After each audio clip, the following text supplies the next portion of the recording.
Estamos nuevamente meditando sobre la palabra del Señor y queríamos ver la practicidad y la eficacia de la palabra. Me gustaría leer el libro de Hebreos capítulo 4, verso 12. Porque la palabra de Dios es viva y eficaz y más cortante que toda espada de dos filos y penetra hasta partir el alma y el espíritu, las coyunturas y los tuétanos, y discierne los pensamientos y las intenciones del corazón. Es importante también ver la palabra de Dios desde un punto de vista operativo y práctico. No es solamente algo inspiracional que nos hace sentir muy bien y que nos lleva a vivir en un deleite, sino que también es práctica en cuanto al día a día. Dios le dijo a Josué que no se aparte de ti la ley, la escritura, ni de día ni de noche, porque entonces te irá bien. Entendiendo un poco el contexto de Josué, estamos hablando de una transición de liderazgo, donde él está tomando la batuta una vez que Moisés muere. Y es necesario que él ahora guíe 3 millones de judíos que habían visto caer maná, que habían visto una nube moverse a la par de ellos, que habían visto que una piedra les daba agua, de ver muchas manifestaciones gloriosas de Dios. Él ahora los tiene que liderar. Y el Señor le dice exactamente: yo voy a estar contigo como estuve con Moisés. Pero le da esta indicación: 1, que persiste en lo que aprendió de Moisés, y 2, que no se aparte de la escritura. La empresa que viene para José no es sencilla. Para Josué hay una conquista. Hay lugares que son prometidos, la tierra prometida, pero está llena de personajes y de civilizaciones que van a luchar por su tierra. Pero vemos también un acompañamiento de Dios impresionante, también con muchos milagros, pero sí el primer consejo fue que no se apartara de la palabra, porque la palabra es útil, la palabra entrena, la palabra capacita, la palabra discierne tiempos, momentos y ámbitos espiritual. El hombre que ha entendido la necesidad de vivir por la escritura, irremediablemente se volverá más sabio y va a poder manejar los diferentes conceptos, escenarios y momentos de su vida desde una revelación divina por la Sagrada Escritura, que al inicio es un poco, no quiero decir mecánico, pero sí traes a memoria el versículo y lo aplica. Pero luego se convierte como el movimiento del viento, que te empieza a llevar por lugares donde te vuelves más efectivo, más eficaz, porque la misma palabra es así. Entonces, es interesante ver que en un momento de transición de liderazgo tan grande, Dios le dice: apégate a la Escritura.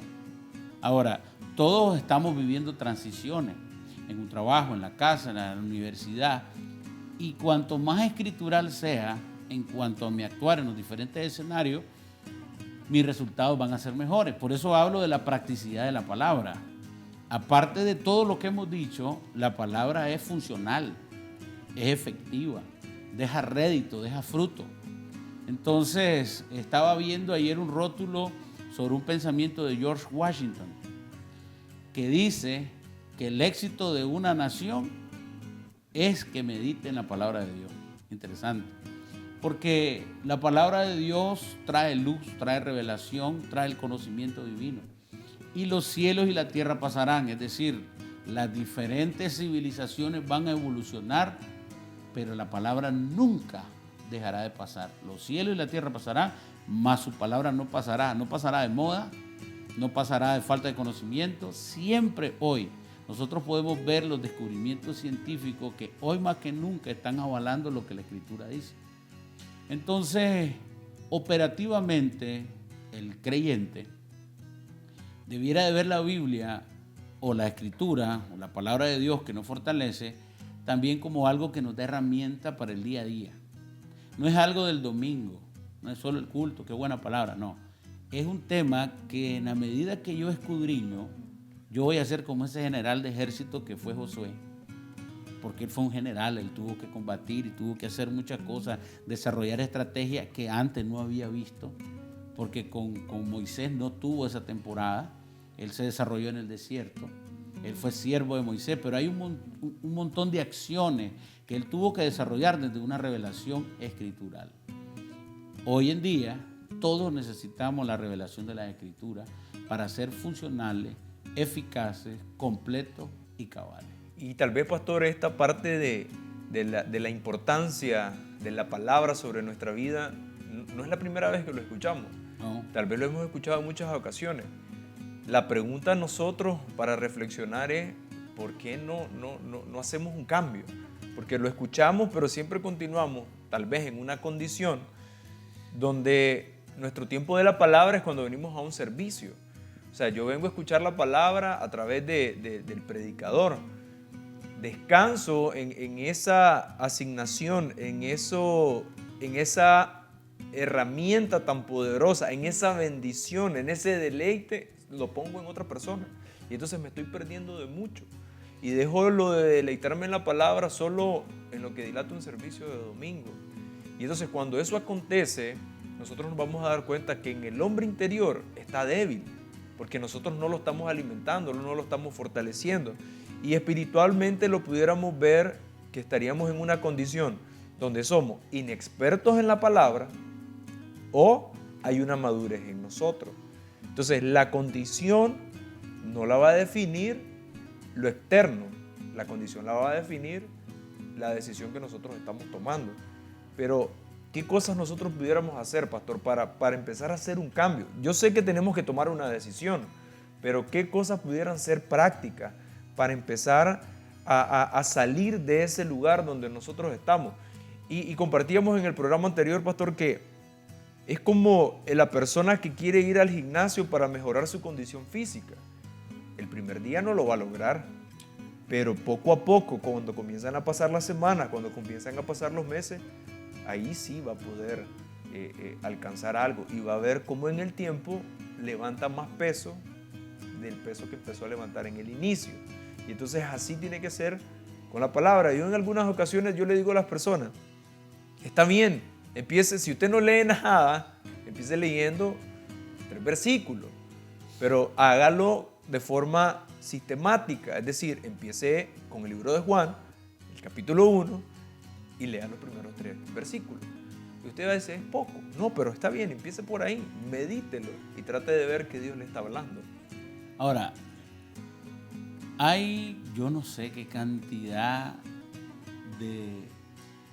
de metodologías para leer la Biblia, pero he visto muchas, devocionales, lectura corta, lectura larga, medio capítulo, 3 versículos. Yo creo que más que ponerse un plan de acción de lectura es cómo la voy a leer, con qué entendimiento la leo. Si para mí la escritura es la voluntad de Dios expresada en letras, tiene una connotación diferente, porque es el Dios todopoderoso, omnisciente, omnipresente, soberano, hablando a través de ella. Entonces lo que Él diga ahí, a mí me conviene. El tema es que para ser experto, tengo que tener 2 connotaciones que la misma escritura dice. Tengo que oír y hacer. Porque la expertise se complementa con lo que yo logré poner por obra. Porque la experiencia va a venir hasta que vea el resultado de lo que hice. Entonces, ¿qué es lo que ha pasado? Hoy en día puedes ver no sé cuántos programas en la radio, la gente está leyendo la Biblia. Es bueno, claro que es bueno. Pero la asimilación de lo que estamos leyendo y la puesta en obras de lo que estamos leyendo te va a volver experto. Porque la experiencia se completa hasta que la lleve a la acción, no solo oyéndola. O sea, podemos oír muchas palabras, podemos llenar nuestras paredes de versículos y manejar mucho, pero la realidad es cuánto llevo a la experiencia. Llevarlo a la experiencia es introducirlo a mi forma de vida. Entonces yo creo que debemos de empezar a poner en práctica lo que ya conocemos. Cuando yo pongo en práctica lo que ya conozco, voy a ver frutos ahora. Y eso me va a inspirar para leer más. Porque el adoctrinamiento, doctrina significa estilo de vida. El adoctrinamiento es esa capacitación, logos, estudio de la palabra, seguida por la puesta en obra de lo que estudié. Para que se vuelva doctrina, tengo que vivirla, porque doctrina es un estilo de vida. Entonces es ir adecuando mi estilo de vida, aquello que ya conozco, ponerlo por obra. Creo que sería el primer paso. Y evidentemente dedicarle un tiempo al estudio, no como un crecimiento etimológico, lógico, o de un estudio como una ciencia. No, es una palabra que está viva y es Dios hablando hoy. Cuando hablamos de deleitarnos en la palabra, necesitamos entender que nosotros ya estamos en una condición diferente a la que teníamos antes de conocer del Señor. Porque antes de conocerlo, tal vez nosotros teníamos una actitud despectiva hacia la palabra, no le dábamos importancia, estaba allá lejos, no había nada que nos moviera a ir hacia ella. Pero una vez que recibimos a Cristo en nuestro corazón, se activó un hambre, una sed por conocerlo más, por adentrarnos cada vez más en todos sus conocimientos, en todo lo que Él es. Y para poder alcanzar eso necesitamos ir a la palabra, pero no de una forma para adquirir un conocimiento, sino que nosotros necesitamos entender que lo que Él quiere tener con nosotros es una relación. Por tanto, nosotros tenemos que deleitarnos en la palabra, poder ir y profundizar sobre ella, pero no solamente quedarnos con el conocimiento, sino llevarlo a una aplicación a nuestra vida. Y una vez escuché que una de las definiciones de sabiduría es conocimiento aplicado. Agradecemos por el tiempo que ha estado con nosotros y les invitamos a que nos acompañen en el próximo programa, donde vamos a continuar hablando sobre el deleitarnos en la palabra y cómo esto fortalece el hombre interior sobre nuestras vidas. Les agradecemos nuevamente y que Dios les bendiga. Somos uno en Cristo.